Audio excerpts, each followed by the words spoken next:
Ya, baik. Selamat datang kembali di channel Tanya Soal. Di video kali ini kita akan lanjutkan lagi soal-soal pembahasan untuk seleksi PN Maba UNJ untuk tes pengukuran kognitif, di mana soal-soal ini diambil dari soal tahun 2020. Kita mulai dari soal pertama. Berapa hasil dari X sama dengan 1 kurang 2 kurang 3 tambah 4 tambah 5 kurang 6 kurang 7 tambah 8 dan seterusnya tambah 200. Kalau kita perhatikan, 1 dikurang 2 memberikan hasil itu sama dengan negatif 1. Kemudian dikurang 3 menjadi negatif 4. Kemudian ditambah 4 menjadi 0. Kita ulangi juga, 5 dikurang 6 min 1. Dikurang 7 lagi jadi min 8. Kemudian tambah 8 menjadi 0.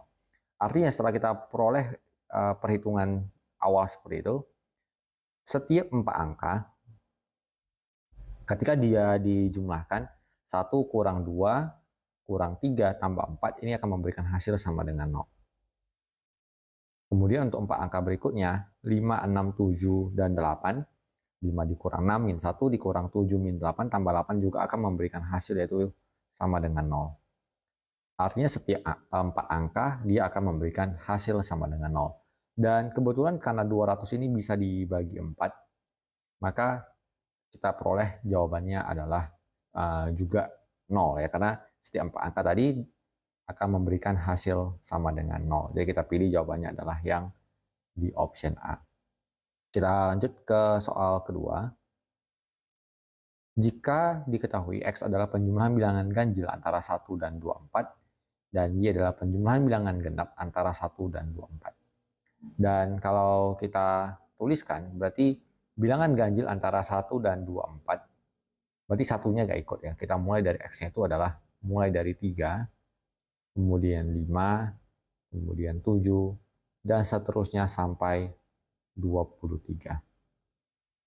Kita mau tahu bahwa ini ada berapa angka yang dijumlahkan. Kita gunakan rumus UN sama dengan A tambah N kurang 1 kali B, rumus aritmatika. UN itu adalah angka terakhir, 23 sama dengan angka pertamanya 3, ditambah N kurang 1 dikali B. B itu adalah tambah-tambahnya, tambah-tambah 2. Maka 20 sama dengan 2 dikali N kurang 1, kita bagi 2. 10 sama dengan N kurang 1, berarti N-nya 11. Berarti ada 11 suku di sini.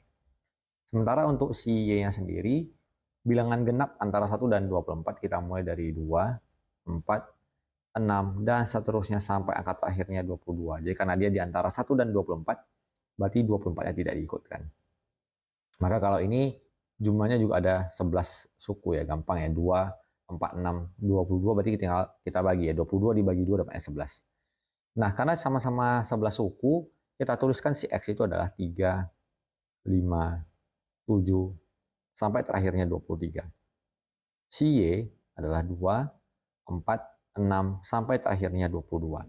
Dan kalau kita bandingkan, 3 dengan 2, kemudian 5 dengan 4, ternyata selalu nilai X itu lebih besar dibandingkan nilai si Y. Jadi 3 lebih besar daripada 2, 5 lebih besar dari 4, 7 lebih besar dari 6, maka kalau kita simpulkan bahwa setiap angka yang dijumlahkan di X itu akan lebih besar daripada angka yang dijumlahkan di Y. Maka tanpa kita hitung berapa nilai persisnya, nilai aslinya berapa penjumlahannya, kita bisa simpulkan bahwa nilai X itu lebih besar daripada nilai si Y. Jadi kita pilih jawabannya adalah di option A. Kita lanjut ke soal nomor 3. Jika diketahui X sama dengan 1 per akar dari 1 per 16 dan akar dari 1 per 25, dan Y-nya adalah akar dari 1 per 16 tambah 1 per 25. Tentukan hubungan antara X dan Y. Di soal ini kita memiliki dua pilihan pengerjaan. Kita kerjakan satu per satu. Misalkan X-nya itu berarti kita hitung akar dari 1 per 16, akar 1 adalah 1, akar dari 16 adalah 4, akar dari 1 adalah 1, akar dari 25 adalah 5. Tinggal kita samakan penyebut per 20, jadinya sini 5, di sini 4. Jadi dapat hasil adalah 9 per 20. Sementara untuk nilai si Y, nggak mau kita samakan penyebut. 25 dengan 16 ya, KPK-nya adalah 400.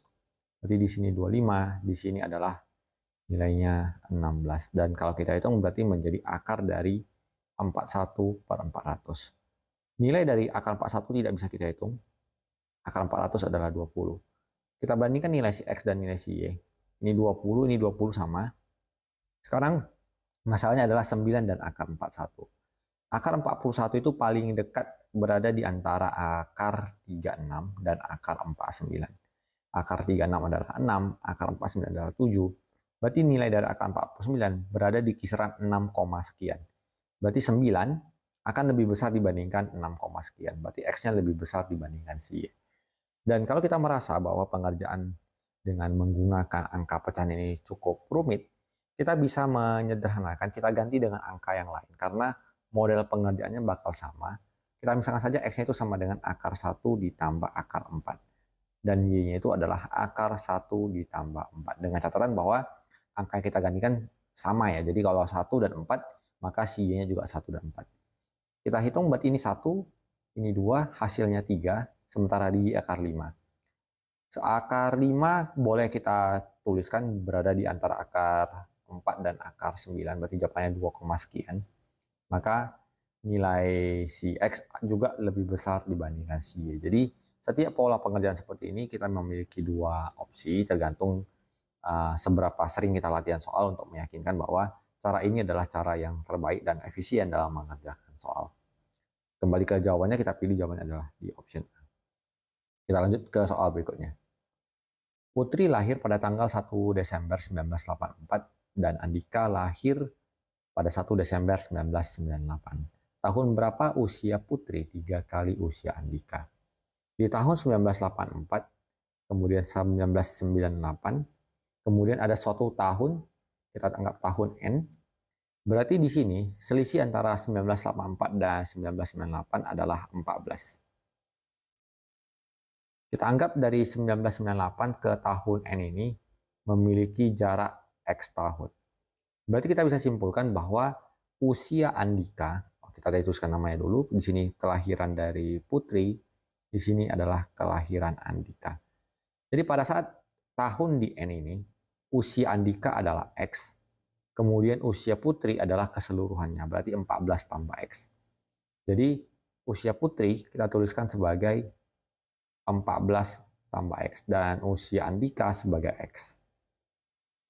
Disebutkan bahwa keterangan atau hubungannya adalah usia dari Putri 3 kali usia Andika. Berarti usia Putri sama dengan 3 kali usia Andika.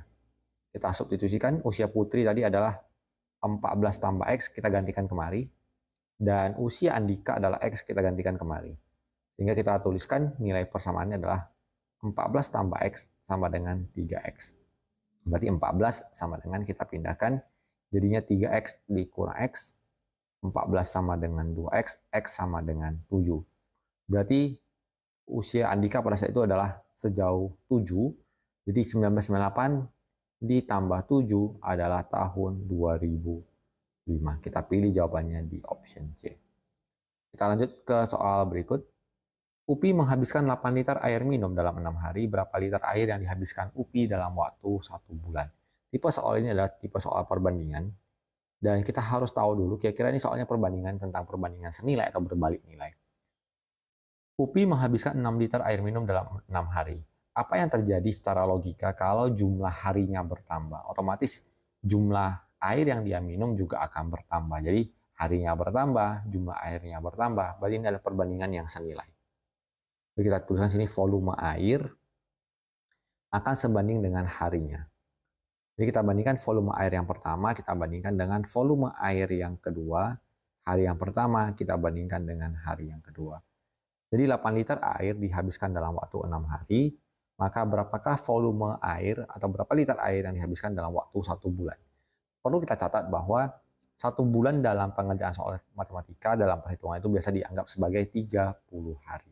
Kita kali silang, 6V sama dengan 30 dikali 8. Bagi 6 dapatnya 5, maka V-nya adalah 5 dikali 8 adalah 40. Maka jawabannya adalah di option D. Kita lanjut ke soal berikut. Nilai dari 27 kuadrat dibagi 3 pangkat 5 dikali 81 pangkat 7. Persamaannya dari angka 27, 3 dan 81 adalah kita bisa nyatakan dalam bentuk 3 pangkat N. Jadi 27 itu adalah 3 pangkat 3, 3 itu sendiri tetap 3, gak masalah. Dan 81 bisa kita tukar jadi 3 pangkat 4. Maka soalnya kita ubah menjadi 27 adalah 3 pangkat 3, kemudian dipangkat 2, kemudian dibagi 3 pangkat 5, kemudian dikali 3 pangkat 4, si 81-nya di pangkat 7. Sifat dari eksponen adalah ketika kita pangkatkan, lalu dipangkatkan lagi, maka nilai pangkatnya kita kalikan.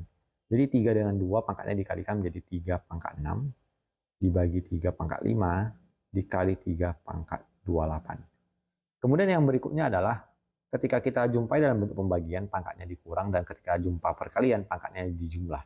Berarti menjadi 6 kurang 5 ditambah 28. Jawabannya adalah 3 pangkat 29 di option D. Kita lanjut ke soal terakhir untuk video kali ini. Jarak kota A dan kota B dalam peta adalah 30 cm, skalanya 1:3 juta. Kemudian, jika Andi mengendarai mobil dan berangkat dari kota A pada pukul 7 dengan kecepatan 80 km per jam, pukul berapa Andi tiba di kota B? Ada dua topik yang kita bahas di sini. Pertama tentang skala dan kedua tentang jarak dan kecepatan. Kita tuliskan jarak sebenarnya sama dengan jarak peta dikalikan N skala. Jadi N itu yang dimaksud adalah angka 3 jutanya saja ya. Nah, kita tuliskan jarak sebenarnya berarti sama dengan jarak pada peta 30 cm dikalikan 3 juta. Ini juga dalam satuan cm saat jawaban akhirnya karena tadi jarak petanya masih dalam cm. Jadi untuk mengubah ke kilometer, dari cm ke kilometer itu ada bagi 100.000. Berarti nolnya kita coret 5 buah. 1, 2, 3, 4, 5. Jadi tinggal 30 dikali 30 adalah sama dengan 900 km.